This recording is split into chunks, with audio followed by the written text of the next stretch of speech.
El día que encontré un rastreador escondido debajo de mi propio coche, pegado con cinta negra industrial, como si fuera un secreto que nadie quería que descubriera, sentí que el piso se abría debajo de mis pies. Pero lo peor no fue el aparato en sí. Lo peor fue darme cuenta de que mi propio hijo, mi Ruan, el mismo niño que yo crié sola desde los 12 años, lo había puesto ahí por órdenes de su esposa. Lo que ninguno de los dos sabía era que ese mismo rastreador iba a terminar destruyendo la red de mentiras que su mujer había tejido durante años. Y cuando la verdad salió a la luz, la cara de esa mujer fue algo que jamás voy a olvidar. Me llamo Esperanza. Tengo 68 años y vivo en una casa modesta pero digna en la Colonia del Valle, aquí en Puebla. Esta casa tiene las paredes llenas de recuerdos, los pisos gastados por las pisadas de toda una vida y el olor permanente del café de olla que preparo cada mañana en la misma cazuela de barro que me dejó mi madre. Pensé que conocía a mi hijo mejor que nadie en este mundo, hasta que encontré ese maldito aparato. Todo empezó un viernes por la tarde, cuando Ruan apareció en mi puerta sin avisar. Eso no pasaba desde hacía meses. Desde que se casó con Valeria hace 2 años, nuestras visitas se habían vuelto programadas, frías, como citas con el dentista que uno cumple por obligación, pero sin ganas. Ruan entró a mi cocina, se sirvió café sin mirarme a los ojos y me dijo que quería revisar mi coche. Que Valeria le había dicho que los coches viejos como el mío, un Nissan Tsuru del 2015, podían tener problemas de frenos, de transmisión, cosas que una mujer no notaría. Una mujer no notaría. Esas palabras me dolieron más de lo que quise admitir en ese momento. Yo había manejado ese Tsuru durante 8 años sin un solo percance. Había llevado a Ruan a cientos de entrenamientos de fútbol cuando era niño, recorriendo las calles de Puebla de ida y vuelta bajo el sol, bajo la lluvia, sin quejarme jamás. Había cruzado medio estado cuando su padre nos abandonó para irme a vivir con mi hermana un tiempo, manejando de noche con los ojos llenos de lágrimas, pero sin soltar el volante. Le di las llaves. Quería mantener la paz. Quería que mi hijo se sintiera útil, necesitado por su madre. Ruan pasó casi 2 horas afuera. Desde la ventana de mi sala lo veía con la cabeza metida bajo el cofre, arrastrándose debajo del coche con una lámpara de mano. Cuando terminó entró con las manos sucias y una sonrisa que se le notaba forzada. Me dijo que todo estaba bien, que tal vez debería llevarlo al mecánico pronto por prevención. Me abrazó antes de irse, pero fue uno de esos abrazos rápidos, incómodos, que en vez de llenarme me dejaban más vacía. Olía a un perfume caro que no reconocí. Valeria le había cambiado hasta la loción. Esa noche, mientras veía las noticias en mi viejo sillón de tela desgastada, no podía quitarme la sensación de que algo estaba mal. Ruan había actuado nervioso, evasivo. Sus ojos no se encontraron con los míos ni una sola vez durante toda su visita. Algo se sentía raro, como cuando hueles que la leche se va a cortar aunque todavía no se ve mal. El sábado por la mañana decidí lavar mi coche. Siempre lo hago los sábados, una rutina que aprendí de mi difunto padre, que en paz descanse. El sol de mayo me calentaba la espalda mientras pasaba la esponja jabonosa por el metal azul descolorido del Tsuru. Cuando me agaché a limpiar debajo de los asientos, mis dedos tocaron algo que no debería estar ahí. Era pequeño, del tamaño de una cajita de cerillos, pegado con cinta industrial negra al metal del chasis. Lo arranqué con cuidado, sintiendo cómo mi corazón empezaba a latir más fuerte, como tambor en procesión de Semana Santa. Era negro, con una lucecita verde que parpadeaba cada pocos segundos. Un rastreador GPS. Me quedé parada en la entrada de mi casa, sosteniendo ese aparato en mis manos temblorosas, sintiendo cómo mi mundo se tambaleaba. Mi propio hijo había puesto un rastreador en mi coche. Mi Ruan, el niño que lloraba cuando pisaba una hormiga, el joven que me prometió que siempre me iba a proteger. Me estaba espiando. Las preguntas se me agolpaban en la cabeza como abejas furiosas. ¿Por qué? ¿Desde cuándo? ¿Fue idea de él o de Valeria? En el fondo de mi corazón Ya sabía la respuesta a esa última pregunta. Lo llamé. Sonó 4 veces antes de contestar. Su voz sonaba culpable, lo que confirmó todo. Le pregunté directamente si había puesto algún dispositivo en mi coche. Hubo un silencio tan largo y pesado que pude escuchar mi propio corazón latiendo en los oídos. Primero negó. Luego, cuando le dije que lo tenía en la mano, soltó una exhalación larga y dijo que Valeria y él estaban preocupados por mí, que últimamente estaba olvidadiza, que era por mi seguridad. Olvidadiza, yo. La mujer que se acuerda del cumpleaños de cada vecino de la cuadra, que nunca ha olvidado pagar una cuenta, que lleva su propia contabilidad en una libreta desde hace 40 años. Le dije mentiroso. La palabra salió de mi boca antes de que pudiera detenerla. Colgué el teléfono antes de que pudiera responder. Me senté en mi mesa de cocina, la misma donde Ruan había hecho su tarea durante años, donde habíamos desayunado juntos miles de mañanas con pan dulce y chocolate caliente. Las llamadas siguieron entrando toda la tarde. No contesté ninguna, y cuando el sol se puso detrás de los volcanes, con el Popocatépetl pintado de naranja en el horizonte, tomé una decisión que cambiaría todo. No iba a confrontar a Ruan.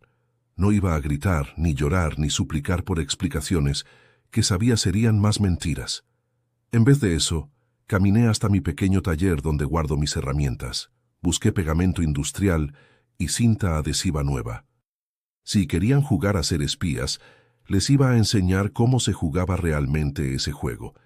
Iba a poner ese rastreador en el coche de Valeria, no para lastimar a nadie, sino para descubrir la verdad sobre por qué mi nuera había convertido a mi hijo en mi enemigo.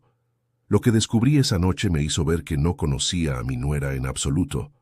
Pero antes de seguir con la historia, apóyame dándole like y suscribiéndote ahora mismo. También quiero saludarlos.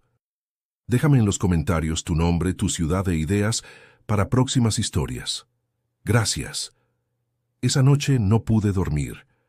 Me quedé despierta hasta las 3 de la mañana dando vueltas en mi cama, recordando cada interacción que había tenido con Ruan en los últimos 2 años. Cada conversación, cada visita, cada momento en que había sentido que algo estaba cambiando entre nosotros, como si alguien estuviera metiendo cucharada tras cucharada de veneno en nuestra relación. Valeria llegó a nuestras vidas como un huracán disfrazado de brisa suave. Conoció a Ruan en el trabajo en octubre del 2021. Él era ingeniero en una constructora importante aquí en Puebla. Ella trabajaba en el Departamento de Recursos Humanos. Cuando me la presentó por primera vez en un restaurante del centro histórico, cerca del Zócalo, pensé que era perfecta para él. Guapa, inteligente, bien hablada. Había estudiado psicología en la UNAM y hablaba con esa seguridad que solo viene de una buena educación y una familia que nunca le faltó nada. Señora Esperanza, me dijo esa primera noche, tomando mi mano entre las suyas perfectamente arregladas, con uñas pintadas de un rosa pálido impecable.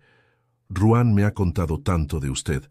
Se nota que fue una madre extraordinaria criándolo sola. Sus palabras sonaban sinceras, pero había algo en sus ojos oscuros que me ponía nerviosa. Una frialdad que no combinaba con la calidez de su sonrisa, como esos tamales que por fuera se ven bien, pero por dentro están crudos. Pero Ruan estaba tan enamorado que prácticamente brillaba de felicidad. Y yo no quería ser la suegra entrometida que le arruinaba la vida a su hijo. Así que me callé. Los primeros meses las señales fueron sutiles. Valeria se las arreglaba para estar presente en cada conversación entre Ruan y yo, siempre con una sonrisa, siempre siendo útil. Si yo mencionaba que necesitaba ayuda con algo en la casa, ella sugería maestros albañiles que conocía. Si Ruan mencionaba que quería visitarme el fin de semana, ella recordaba compromisos que habían hecho. «Ay, mi amor, ¿no te acuerdas? Prometimos ir a la boda de mi prima Jessica ese sábado», decía con una voz dulce pero firme, como si le estuviera hablando a un niño chiquito. Ruan siempre cedía. Siempre. Amigos, cada historia que les cuento sale todos los días. Pero YouTube solo se las mostrará si tocan el botón rojo de suscribirse. Toquen suscribirse, activen la campanita y nunca se perderán una historia. Gracias. El primer comentario verdaderamente venenoso llegó 6 meses después de conocerla. Estábamos cenando en mi casa un domingo, una tradición sagrada entre Ruan y yo desde que era adolescente. Yo había preparado mole poblano, el favorito de mi hijo, con el ajonjolí tostado encima como a él le gusta. Valeria miró alrededor de mi cocina con esos ojos que evaluaban todo y me dijo: Esperanza, ¿alguna vez has pensado en mudarte a un departamento más chico? Esta casa es muy grande para una persona sola. Le respondí que me gustaba mi casa, que ahí había criado a Ruan, que cada rincón tenía un recuerdo. Ella sonrió con esa paciencia condescendiente que usan los jóvenes cuando creen que uno ya no entiende las cosas, y le dijo a Ruan: ¿Verdad, amor? Siempre me dices lo preocupado que estás por tu mamá aquí solita.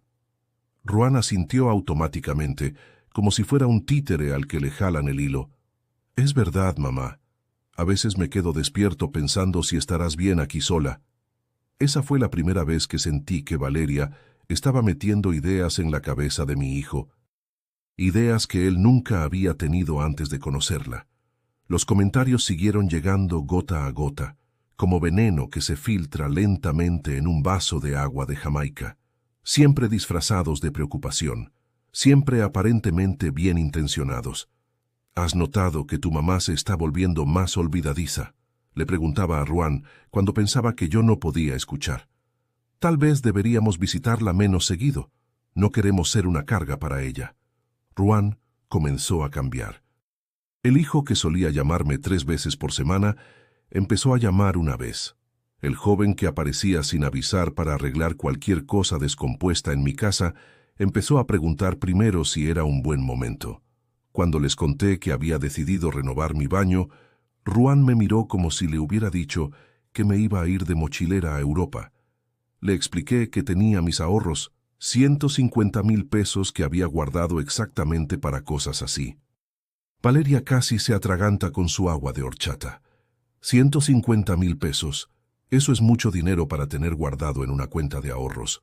¿No has pensado en invertir?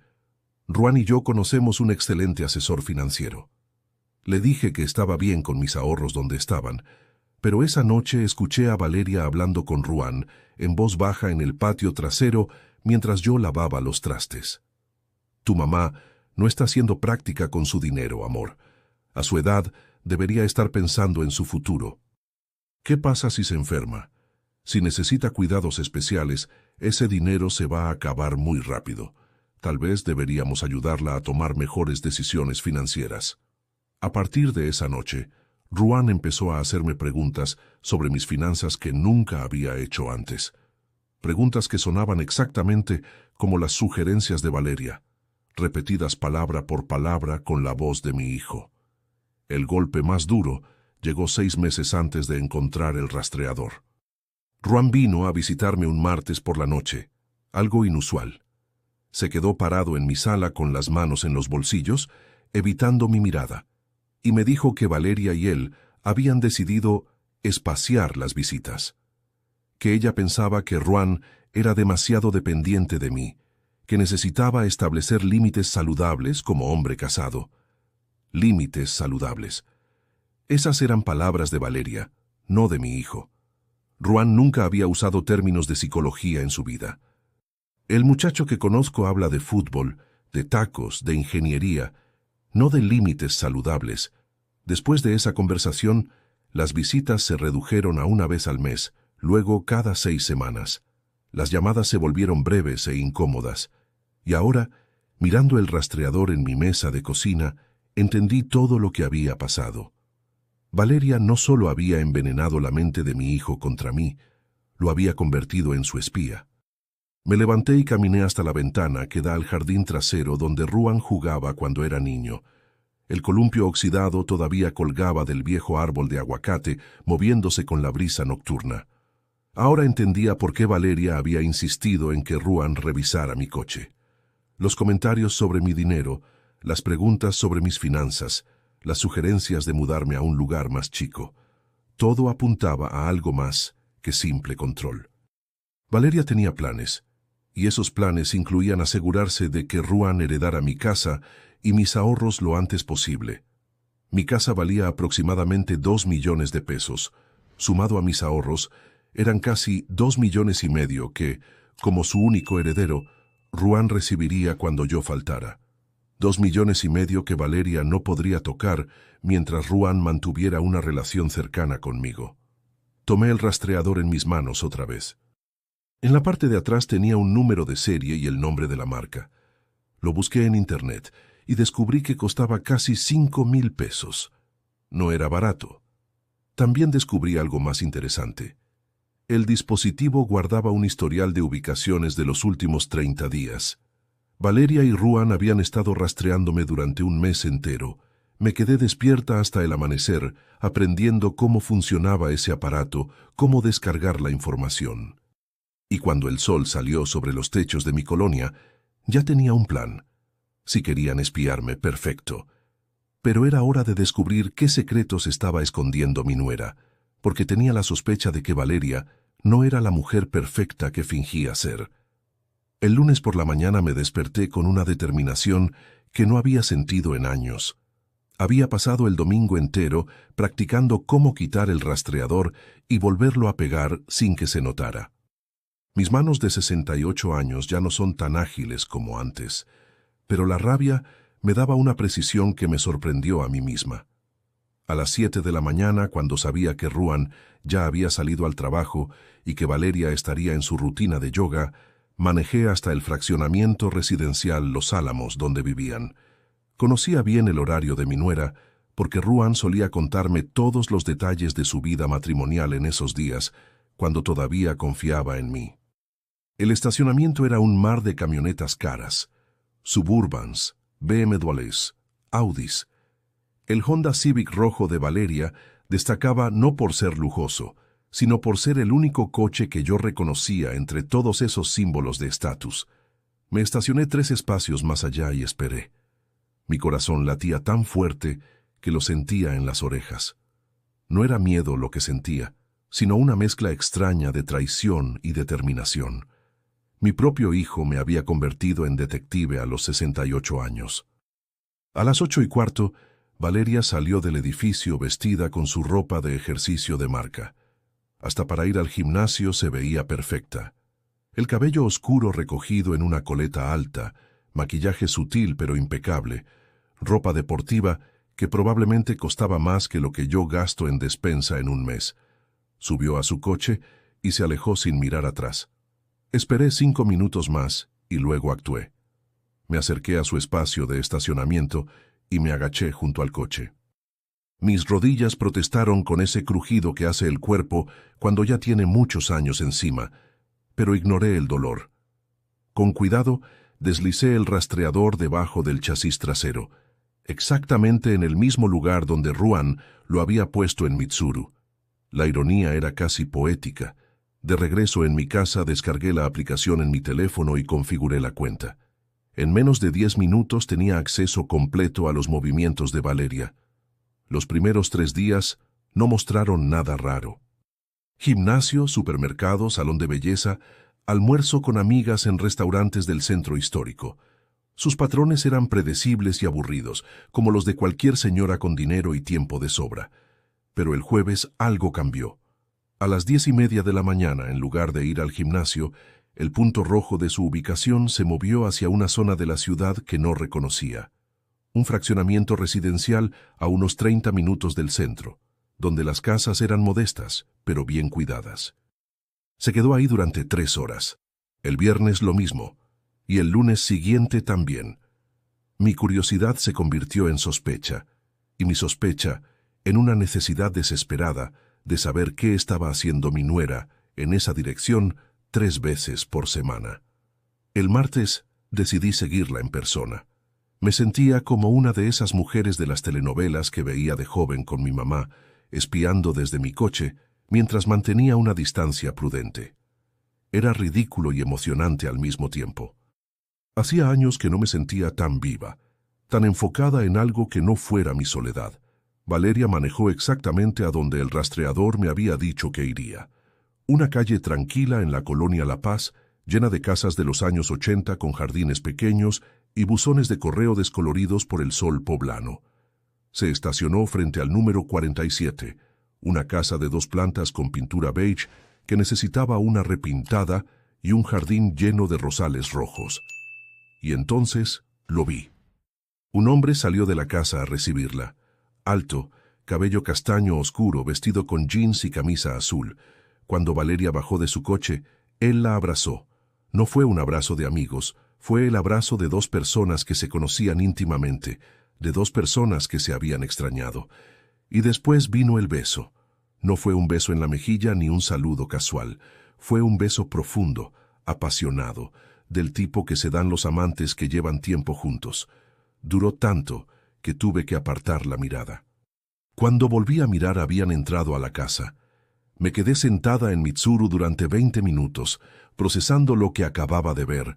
Mi nuera, la mujer que había convencido a mi hijo de que yo estaba perdiendo la cabeza, la mujer que había destruido nuestra relación, estaba engañando a Ruan. Pero era más que eso. Había algo en la manera en que se habían saludado que me decía que esto no era algo nuevo. Se comportaban como una pareja establecida, cómoda, familiar. Regresé 2 días después con mi vieja cámara Nikon, la misma que usé para tomarle fotos a Ruan en sus festivales de la escuela. Si iba a confrontar a alguien con esta información, necesitaba pruebas. Tomé fotos del abrazo, del beso, de ellos entrando juntos a la casa. Caminé hasta el buzón de correo del número 47. El nombre decía Dr. Marcos Cervantes. Mientras tanto, la campaña de Valeria contra mí seguía escalando. Un jueves, en vez de ir al gimnasio, manejó directamente a mi colonia. Mi corazón se detuvo cuando vi el punto rojo moverse hacia mi calle. Corrí a la ventana y la vi estacionarse 2 casas más abajo. Se quedó en su coche durante 15 minutos, observando mi casa con el teléfono pegado a la oreja, reportando mis actividades a alguien. Esa noche Ruan me llamó. Me dijo que Valeria lo había visto en el coche el otro día y que yo parecía confundida, que estaba manejando muy despacio y que parecía como si no supiera a dónde iba. El miércoles que Valeria me vio manejando confundida, yo la había estado siguiendo hasta la casa del doctor Cervantes. Manejaba despacio porque estaba siendo cuidadosa de mantener mi distancia. Pero ella me había visto y ahora usaba esa información para alimentar la mentira de que yo estaba perdiendo la cabeza. Ruan me sugirió que manejara menos, que evitara las avenidas principales en horas pico. Colgué sintiéndome mareada. Valeria no solo me seguía, estaba construyendo un caso contra mí. Cada comportamiento extraño que observaba se convertía en evidencia de mi supuesto deterioro mental. Me inventaba episodios que nunca pasaron. Le dijo a Ruan que yo la había llamado pidiéndole 500 pesos para reparaciones de la casa y que una semana después actué como si nunca hubiera pasado. Mentira. Yo nunca le había pedido dinero a Valeria para nada en mi vida. Le dijo que yo le había avisado que iba al supermercado y que luego no recordaba haberla llamado. Otra mentira. Cada semana había una historia nueva, un episodio más de la pobre Esperanza que ya no está bien de la cabeza. Y lo peor era que funcionaba. Mi propio hijo estaba empezando a creerle. La mujer que yo pensé que solo era controladora resultó ser algo mucho peor. Y yo, sin saberlo todavía, estaba a punto de descubrir exactamente qué tan lejos estaba dispuesta a llegar. El viernes siguiente decidí hacer algo que la Esperanza de hace un año jamás habría considerado. En lugar de quedarme en el coche cuando Valeria llegó a la casa del doctor Cervantes, caminé hasta la ventana de la sala, protegida por un arbusto grande de jazmín. Lo que escuché me heló la sangre. No estaban en la cama. Estaban sentados frente a la mesa de café, con documentos esparcidos y laptops abiertas. Parecía más una reunión de negocios que un encuentro de amantes. El proceso de tutela puede tardar entre 3 y 6 meses, decía el doctor Cervantes con voz profesional. Pero con la documentación adecuada de deterioro cognitivo se puede acelerar. Ruan ya está empezando a anotar cosas, respondió Valeria. Ayer le dije que la vi manejando de manera extraña y él inmediatamente sugirió que debería manejar menos. Estaban hablando de mí. No era solo una aventura. Estaban planeando declararme incapaz mentalmente para quitarme todo. El truco es hacerlo gradual, continuó Cervantes. Necesitas que Ruan llegue solo a la conclusión de que su madre necesita ayuda. Valeria sonrió con esa sonrisa fría que yo siempre había intuido detrás de su máscara dulce. Ya lo está haciendo. Le puso un rastreador en el coche para monitorear su seguridad. Fue mi idea, por supuesto, pero él piensa que fue suya. Se rieron los dos. Una risa calculada que me hizo temblar de pies a cabeza. Si quieren saber cómo termina esta historia y conocer muchas más, denle al botón rojo de suscribirse. Es gratis y me ayuda muchísimo. Gracias. Luego hablaron del dinero. ¿Y el testamento?, preguntó Cervantes. Todavía no lo ha cambiado, dijo Valeria. Pero una vez que tengamos la tutela, Ruan tendrá control total sobre sus finanzas. Y Ruan hace lo que yo le digo. Cervantes murmuró algo sobre los 2,5 millones de pesos. No está mal para un par de años de trabajo. Y eso es solo el comienzo. Ruan gana buen sueldo. Una vez que nos deshagamos de la vieja, podemos vender su casa, liquidar sus ahorros y empezar nuestra vida juntos sin tener que fingir más. Deshagamos de la vieja. Así me llamaban. La vieja. Sentí que las rodillas me fallaban. Tuve que agarrarme del marco de la ventana para no caerme al suelo. Pero lo peor vino después. Cervantes le preguntó cuánto tiempo más pensaba mantener el matrimonio con Ruan. Valeria contestó con una frialdad que todavía me quita el sueño. Hasta que tengamos control legal de su dinero. Después, Ruan puede tener un accidente desafortunado o simplemente me divorcio y me quedo con la mitad de todo. Para entonces ya habremos transferido los activos de su madre. Un accidente desafortunado. No solo querían robarme, estaban hablando de hacerle daño a mi hijo. Cervantes le dijo que necesitaban al menos 6 incidentes documentados de comportamiento errático antes de poder solicitar la tutela. Valeria ya tenía 3 inventados y necesitaba 3 más. Estaban usando la información del rastreador para fabricar evidencia. Mis visitas al banco, mis salidas al mercado, todo era material para construir la imagen de una anciana confundida que necesitaba supervisión. Entonces Valeria dijo algo que me partió en dos. He estado planeando esto desde el día que conocí a Ruan en el trabajo. Su primera conversación fue sobre cuánto amaba a su madre y cómo ella había sacrificado todo por él. Inmediatamente supe que había dinero involucrado. Desde el primer día. Todo había sido una mentira absoluta desde el primer día que puso un pie en nuestras vidas. Me alejé de la ventana caminando como sonámbula. Llegué a mi coche y me senté temblando. Las lágrimas me corrían por la cara, pero no eran solo de dolor, eran de rabia. Una rabia helada, profunda, que me aclaró la mente como un balde de agua fría. Cuando llegué a mi casa, me senté en la mesa de cocina con una libreta y escribí todo lo que había escuchado. Cada palabra que podía recordar. Anoté las fechas y horas de cada visita de Valeria al doctor Cervantes. Anoté las visitas sabatinas a un edificio de oficinas en el centro que el rastreador también había registrado, un bufete de abogados especializado en derecho familiar y sucesiones que yo había investigado días antes. Tenía la verdad. Ahora tenía que decidir qué hacer con ella. Ruan tenía que saber lo que su esposa estaba planeando, pero Valeria había pasado 2 años envenenándolo contra mí. Si le contaba todo directamente, probablemente pensaría que era otra prueba más de mi supuesta paranoia. Esa noche no dormí nada. Di vueltas en la cama planificando y replanificando la conversación que tendría que tener con mi hijo. Una conversación que podía salvar o destruir definitivamente nuestra relación. Mi silencio no era debilidad. Mi silencio era estrategia. Y estaba a punto de romperlo en el momento exacto. Pero antes de que pudiera hacer nada, el destino intervino de una manera que nunca habría podido anticipar. Era solo cuestión de tiempo antes de que Ruan viera lo que yo había estado viendo. El martes por la mañana, 3 días después de escuchar esa conversación espantosa, mi teléfono sonó a las 6:30 de la madrugada. Era Ruan. «Mamá, necesito hablar contigo. ¿Puedo ir ahorita?» Su voz sonaba rota, como si hubiera estado llorando toda la noche. Le dije que preparara café y viniera.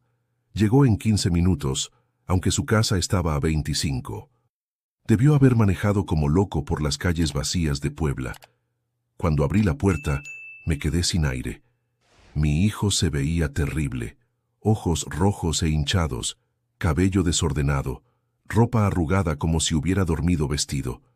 Se desplomó en el sillón donde se sentaba de niño. Se cubrió la cara con las manos y me dijo que había encontrado algo en el coche de Valeria. Un rastreador GPS, el mismo modelo que él había puesto en el mío. Me contó que la noche anterior había llegado temprano del trabajo queriendo sorprenderla, pero ella no estaba. Algo le molestaba. En las últimas semanas, Valeria había estado distante, fría, siempre con excusas. Decidió revisar su coche y encontró el rastreador.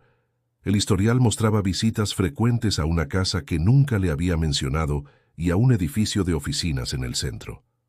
Confrontó a Valeria cuando llegó. Ella dijo que había estado en el spa con su amiga Jennifer toda la tarde. Ruan llamó a Jennifer. Valeria no había estado con ella en semanas.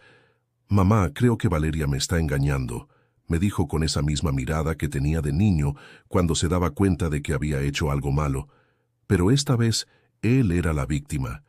Se quedó callado un momento y luego me confesó algo más.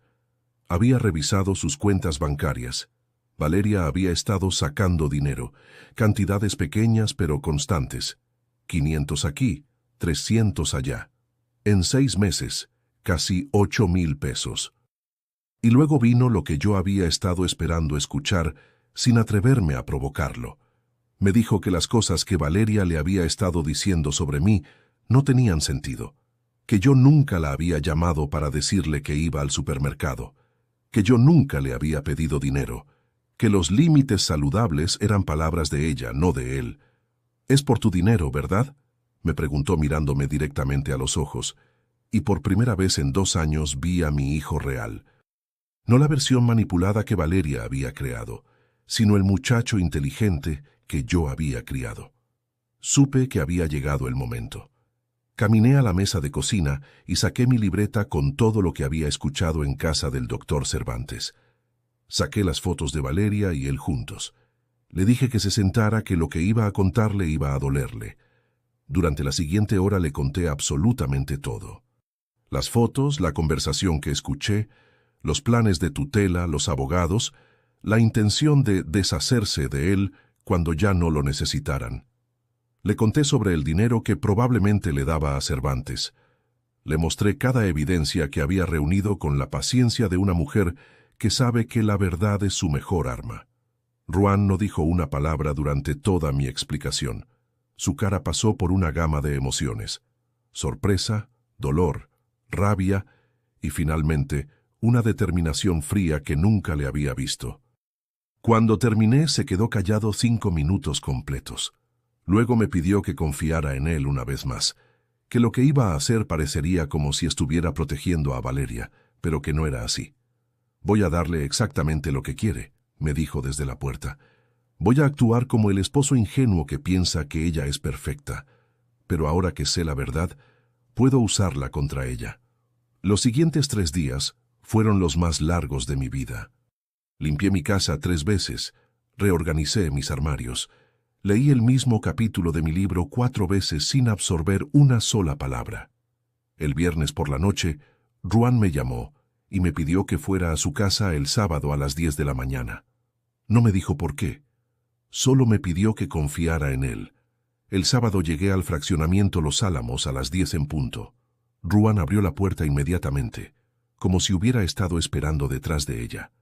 Se veía diferente, más calmado, pero con algo duro en la mirada. Me guió hacia la sala y ahí estaba Valeria sentada en su sillón blanco inmaculado. Pero algo estaba terriblemente mal. Su maquillaje estaba corrido, sus ojos hinchados como si hubiera llorado durante horas. Sobre la mesa de café había una laptop abierta, documentos esparcidos y un teléfono que no reconocí. «Esperanza», me dijo, y su voz sonaba completamente diferente. No era la voz dulce y controlada que yo conocía. Era una voz quebrada, derrotada. Ruan me indicó que me sentara y dijo, «Mamá, Valeria tiene algo que decirte». «He estado mintiendo», dijo mi nuera. «Sobre todo». Ruan me explicó lo que había hecho. Fue directamente a la casa del doctor Cervantes y lo confrontó como el esposo engañado que era. Al principio Cervantes negó todo, pero cuando Ruan le mostró las fotos que yo había tomado, se derrumbó. Resulta que Cervantes estaba casado también. Su esposa no sabía nada. Cuando Ruan le explicó que su plan no solo involucraba adulterio, sino también conspiración para cometer fraude financiero contra una mujer mayor, el doctor se dio cuenta de que tenía mucho más que perder de lo que pensaba. Ruan le dio a Cervantes una opción: convencer a Valeria de confesar voluntariamente o ir a la policía con evidencia de todo. Esa misma noche, Cervantes llamó a Valeria y le dijo que todo había terminado, que si no confesaba en 24 horas, él mismo hablaría. Le pregunté a Valeria por qué. Levantó la cabeza y por primera vez vi algo real en sus ojos, no arrepentimiento sino resignación, porque siempre he conseguido lo que quiero manipulando a la gente, y Ruan era fácil, tan enamorado, tan ansioso por complacer. Desde el momento que me habló de ti y de cuánto te amaba, supe que había dinero involucrado. Pero también había amor involucrado, le dije. Él te amaba de verdad. Lo sé, y eso hizo que fuera aún más fácil. La frialdad en su voz me heló hasta los huesos. Ni siquiera en su confesión mostraba una gota de remordimiento. Ruan le dijo que se fuera ese mismo día. Llamó al bufete de abogados y les advirtió que si volvían a tener contacto con Valeria sobre tutelas relacionadas conmigo, los denunciaría al colegio de abogados por conspiración. Exigió la devolución de los 8,000 pesos en pagos mensuales. Y le dijo algo que se me quedó grabado para siempre. Tú no sientes que las cosas hayan terminado así. Tú sientes que te hayan atrapado. Eso es completamente diferente. Valeria salió de ese departamento con 2 maletas grandes y una reputación hecha a pedazos. Todo el castillo de mentiras que había construido durante años se derrumbó en una sola mañana. Después de que Valeria se fue, Ruan y yo nos quedamos sentados en silencio por un rato largo. Finalmente, mi hijo habló con la voz entrecortada. «Mamá, necesito pedirte perdón. Te fallé como hijo. Dejé que una manipuladora me alejara de la persona más importante en mi vida. Te traté como si fueras una carga, cuando tú sacrificaste todo por mí durante años. Dejé que pusiera un rastreador en tu coche. Te espié. Dudé de ti. Te hice sentir como si estuvieras perdiendo la cabeza, cuando todo este tiempo ella estaba inventando todo. Me levanté y tomé su cara entre mis manos, como hacía cuando era niño chiquito, y venía llorando porque se había caído de la bicicleta. Le dije que Valeria era una experta en manipulación, que probablemente lo había hecho toda su vida, que el hecho de que finalmente hubiera visto a través de sus mentiras y me hubiera protegido, demostraba el hombre que realmente era. Pero el tiempo perdido, me dijo con los ojos llenos de lágrimas. No se perdió, le respondí. Se robó, pero ahora podemos recuperarlo. Me abrazó entonces como no lo había hecho en años. Un abrazo real, profundo, de esos que sanan por dentro aunque duelan por fuera. 3 meses después, habíamos construido una nueva rutina. Ruan cenaba en mi casa todos los domingos, como en los viejos tiempos. Yo preparaba mole, chiles en nogada cuando era temporada, sopes con frijolitos como a él le gustan. Me llamaba 3 veces por semana, no para comprobar mi estado mental, sino solo para platicar. Estábamos renovando mi baño juntos, ese proyecto que habíamos planeado durante años y que Valeria siempre encontraba la manera de posponer. El divorcio se finalizó rápido. Valeria no peleó por nada. Sabía que Ruan tenía evidencia suficiente para hundirla. Los 8,000 pesos fueron devueltos en pagos mensuales como Ruan exigió. El rastreador ahora está guardado en un cajón de mi mesa de cocina, al lado de la foto enmarcada de Ruan y yo en su graduación de la universidad. Lo guardo ahí no como recordatorio del dolor, sino como recordatorio de que hasta las armas que usan para lastimarnos pueden convertirse en las herramientas de nuestra liberación. Ruan aprendió una lección muy dura sobre confiar en las personas equivocadas. Pero más importante, aprendió que algunos lazos, aunque estén dañados, pueden sanarse si las dos personas están dispuestas a hacer el trabajo. Y yo aprendí que a veces la mejor manera de proteger a alguien que amas es dejarle descubrir la verdad por sí mismo. La verdad que yo le mostré no habría tenido el mismo poder si él no hubiera llegado a sus propias conclusiones primero. A veces, por las noches, me siento en el jardín trasero a tomar mi café de olla mientras veo el columpio viejo moverse con el viento, y pienso en lo cerca que estuvimos de perderlo todo. No el dinero, no la casa. Lo que de verdad importa, el amor entre una madre y su hijo. Porque al final eso es lo único que ningún rastreador, ninguna mentira y ninguna mujer calculadora puede destruir. Si ambos están dispuestos a luchar por él. Si te gustó esta historia, haz clic en suscríbete y cuéntame en los comentarios qué parte te impresionó más. ¿El hijo merecía perdón? Dime sí o no abajo. Mañana hay más historias. Nos vemos allí. Esta narrativa tiene como único propósito inspirar reflexión sobre las relaciones familiares, la importancia de la honestidad emocional, el perdón y el valor del tiempo. No debe interpretarse como consejo médico, psicológico o de ningún otro tipo profesional. Si estás enfrentando una enfermedad grave, conflictos familiares o situaciones emocionales difíciles, busca el apoyo de profesionales cualificados como médicos, terapeutas o consejeros. Este contenido es apto para todo público y cumple con las directrices de contenido familiar de YouTube.